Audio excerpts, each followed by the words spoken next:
Já que o Paulistão tá aí pra testar alternativas e tem muita gente reclamando da formação com 3 zagueiros e da dobra de laterais, no vídeo de hoje eu te apresento 3 formações táticas que o Abel Ferreira pode usar no Palmeiras em 2024.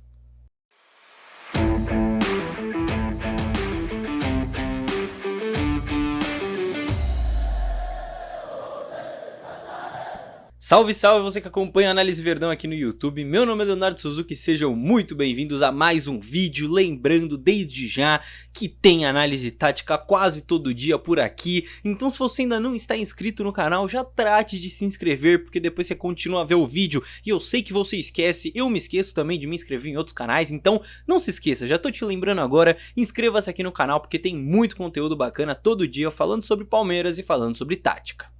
Muito bem, direto pro conteúdo agora, certo? Uma primeira coisa antes de eu apresentar as formações que é muito importante, tá? Prestem atenção.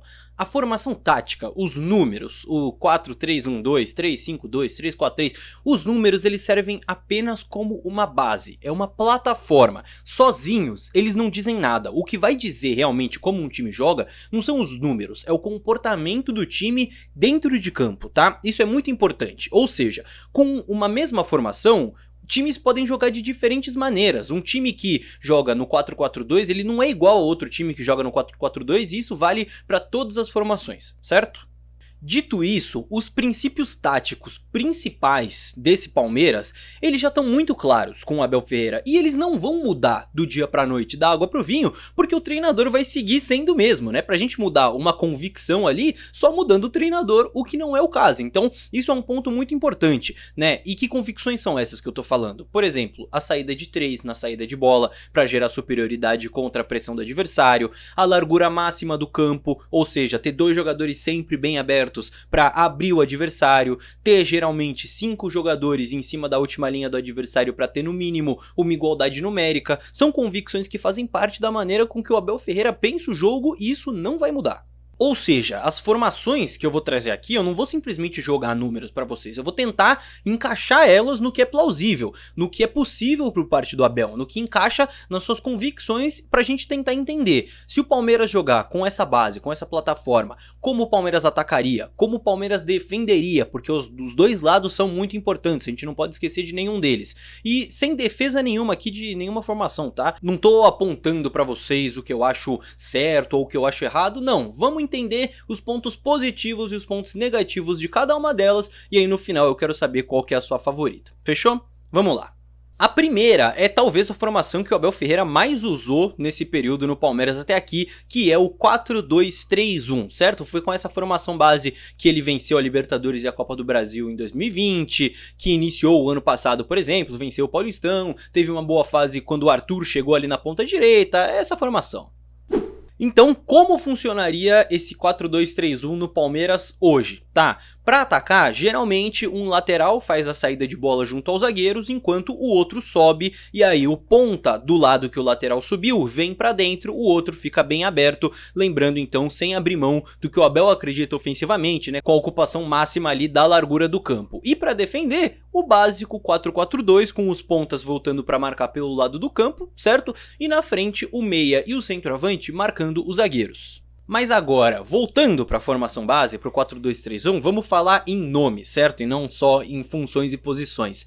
Eu acredito que hoje o Palmeiras teria que jogar mais ou menos assim nessa formação. A linha de 4 lá atrás não tem dúvida, né? Mike, Gomes, Murilo e Piquerez. Eu coloquei Zé e Aníbal como dupla de volantes, é a minha favorita, mas pode entrar o Rios também. E o Veiga sendo 10. Só que o primeiro problema vem aí, o Palmeiras não tem ponta, basicamente, no elenco hoje, né? Eu já coloquei o Lázaro, que nem entrou em campo ainda, já coloquei ele no time, e o outro seria o Luiz Guilherme, que a gente sabe que é um jogador de muito potencial, só que é um jogador que ainda não tá pronto. Então esse é um primeiro problema, o Palmeiras hoje não tem ponta pra jogar com essa formação, certo? Uma outra possibilidade seria talvez colocar um outro meio campista como esse ponta direita, né? O Rios talvez, o Menino já fez essa função lá em 2020, pra quem não lembra, no 4-2-3-1 que o Abel montou, o Menino era esse meia pela direita, mas vamos combinar que o ideal é ter alguém da posição, né?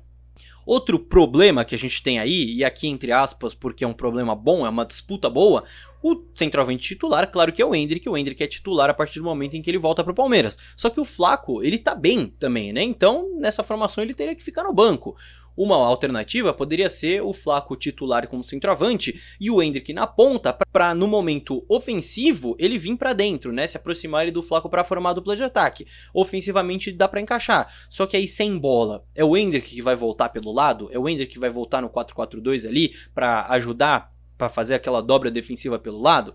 Complicado, né? Não foi isso que aconteceu no Brasileirão do ano passado. O Abel fez uma formação para deixar o Endrick lá, marcando só os zagueiros. Então, são algumas dúvidas. Eu acho que com o Dudu voltando de lesão, com o Bruno Rodrigues voltando de lesão, pode ser interessante. Você tem mais opções ali para jogar pelos lados. Mas hoje precisaria contratar ponta para a gente conseguir montar essa formação. A segunda formação é a mais polêmica de todas, é a mais criticada, é o 3-5-2, os polêmicos 3 zagueiros que foram usados pelo Abel no início de 2021, num trecho ali, não sei se vocês lembram, em alguns momentos ao longo do trabalho dele, mas com mais força, claro, em 2023 e agora em 2024. E aqui, o ataque, ele basicamente segue a mesma lógica, né, tendo esse posicionamento com a saída em 3, com os 2 alas sendo os jogadores bem abertos para definir essa largura. E no momento defensivo, os 2 alas voltam formando uma linha de 5 lá atrás, e no meio, teoricamente, ficam 3 jogadores, né, os 2 volantes mais o meia, ou 3 volantes, coisa que o Abel já usou, e aqui é uma crítica que eu tenho, tá, essa formação, porque se um dos atacantes não volta para marcar pelo lado, para criar pelo menos 4 jogadores ali nesse meio campo, né, à frente da linha de 5, muitas vezes fica complicado pro Palmeiras marcar de um lado pro outro, né, para fazer esse balanço. Se o adversário tá de um lado e inverte essa bola, né, com 3 jogadores demora para percorrer essa distância e ir marcar do outro lado. Eu acho que é uma coisa que o Abel precisa ficar de olho e para mim, idealmente, você teria mais um jogador ajudando nessa marcação e não ter só os 2 jogadores sozinhos lá na frente. É uma crítica que eu tenho a esse sistema. Mas agora, falando em nomes, certo? Eu sou a favor de usar 3 zagueiros de origem a partir do momento que você está usando 3 zagueiros, mas uma crítica que eu também faço aqui, falta zagueiro, né? Vamos combinar, o Palmeiras colocando seus 3 zagueiros titulares, só tem no banco o Naves e o Michel, falta um zagueiro, principalmente um zagueiro canhoto, que é muito importante para a saída de bola, que o Abel já pediu 1 milhão de vezes, mas que não veio até agora. Uma coisa que eu acho positiva dessa formação, né, para falar de coisa boa também, é a utilização dos alas, porque eu acho que é uma formação que extrai o que os alas do Palmeiras têm de melhor, né? Então, o Mike chegando muito à linha de fundo, chegando muito à frente, é o melhor Mike possível. O Piquerez, ele pode ficar mais também fazendo a saída de bola, mas ele também tem muita qualidade para chegar na linha de fundo. E até os reservas, né? O Caio Paulista rende melhor dessa forma, o Vanderlan rende melhor dessa forma. Então, acho que é uma formação que, já que o Palmeiras não tem pontas, né, para jogarem abertos, como eu expliquei no 4-2-3-1, pelo menos você extrai o melhor dos alas ali pelo lado. E um último problema que eu trago dessa formação, né, pelo menos na minha visão, é a definição da dupla de ataque. E isso é uma questão complicada, só que é muito importante para a parte ofensiva, essa dupla de ataque, o entendimento dessa dupla de ataque, as movimentações, né, para a criação das jogadas é muito importante. E quando o Abel, ele coloca o 3-5-2 ano passado, ele coloca Endrick e Breno como a dupla de ataque, e funcionou, né, apesar dos gols perdidos do Breno, essa dupla funcionou. Só que é claro que ela se desfez, porque o Endrick foi para a seleção e o Breno Lopes, ele não pode ser titular do Palmeiras.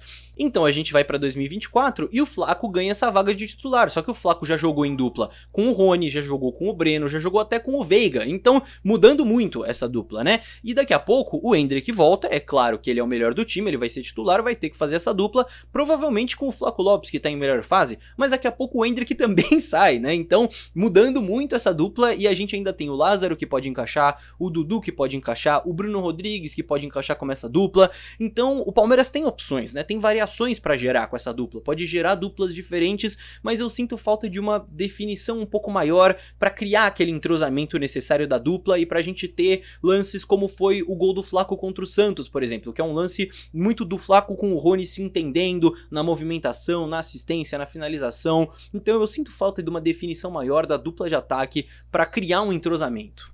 E agora, a terceira formação tática que eu trago aqui no vídeo é uma que eu vi muito nos comentários aqui dos nossos vídeos, vocês pediram muito, então vamos analisar como seria esse Palmeiras num 4-4-2.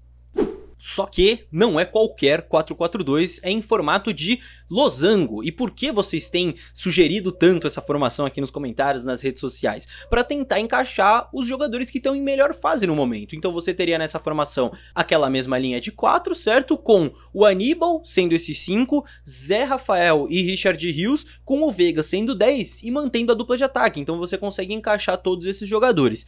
Ofensivamente falando, e aí já partindo para nossa parte tática, né, pra gente analisar de fato essa formação, ofensivamente eu acho que pode sim funcionar, tá? Eu acho que tem potencial, porque você pode fazer, por exemplo, a saída de 3 em vez do lateral, o Aníbal baixando entre os zagueiros, certo? Para fazer essa saída de 3, e aí os dois laterais subindo abertos, e aí você aproveita essas características de Mike e de Piquerez, né? Ficaria assim a formação, e eu acho que ofensivamente tem um potencial interessante. O problema que eu vejo é defensivo nessa formação, porque quando a gente olha para esse 4-4-2 losango, times que jogam dessa forma têm dificuldade de defender os lados do campo, de fazer esse balanço, né, em uma inversão, por exemplo, ainda mais se o adversário cria uma superioridade numérica na última linha, né? É complicado esses jogadores que estão muito fechados ali balançarem de um lado para o outro para conseguir criar dobras, para não deixar o lateral em desvantagem. Então é uma formação que defensivamente exigiria muito desses meio-campistas, até dos atacantes, fisicamente, enfim, é uma formação que exigiria muito nesse sentido e que eu acho que defensivamente tem as suas debilidades. Uma alternativa seria talvez tentar fazer esse 4-4-2 em linha defensivamente, né, como é no 4-2-3-1, e aí o Richard Rios talvez poderia marcar pelo lado direito, ele tem essa qualidade. Só que aí pela esquerda, quem é que voltaria para marcar pela esquerda? O Endrick? O Flaco? Não faz muito sentido, né? Até o Veiga também não sei se faz muito sentido, ele sempre marcou mais ali pelo centro. São jogadores que também estão ali sempre preparados para o contra-ataque, enfim. É uma formação que ofensivamente tem potencial na minha visão, mas defensivamente, se pegar um time melhor, um time que sabe explorar essas debilidades, acho que pode ficar complicado. Mas é isso, meus amigos, como vocês viram, tudo tem os seus pontos positivos e os seus pontos negativos, não existe formação certa ou formação errada, né? Não é porque tá com 3 zagueiros que é retranqueiro, ou porque tá com 5 atacantes que é ofensivo, não existe isso, o que existe é o que encaixa ou o que não encaixa, o que pode ser bom por um lado, mas ruim por outro, e por aí vai.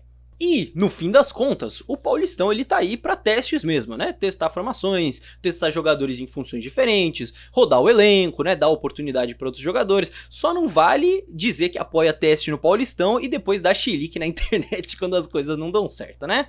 Mas agora eu quero saber de você qual que é a sua formação preferida para esse Palmeiras. Qual das 3 que eu falei aqui, ou é uma quarta que eu nem citei aqui, talvez uma parte 2 desse vídeo eu possa citar. Comenta aqui que eu quero saber qual que é a sua favorita e te deixo uma recomendação também, tá? Dos últimos vídeos que saíram aqui no canal, saiu pós-jogo do empate contra o Santo André, onde eu analiso algumas questões táticas muito importantes, e saiu também a análise tática do Lázaro, de como o Lázaro pode encaixar nesse Palmeiras. Se você não sabe, sempre que o Palmeiras contrata um jogador, a gente traz uma análise completa do encaixe desse jogador dentro do time, das características. Então, se você ainda não viu, entra no canal e veja, porque tá muito legal, fechou? E também, se não quiser perder as próximas, eu reitero o convite que eu fiz no início do vídeo, inscreva-se no canal, porque sai análise quase todo dia.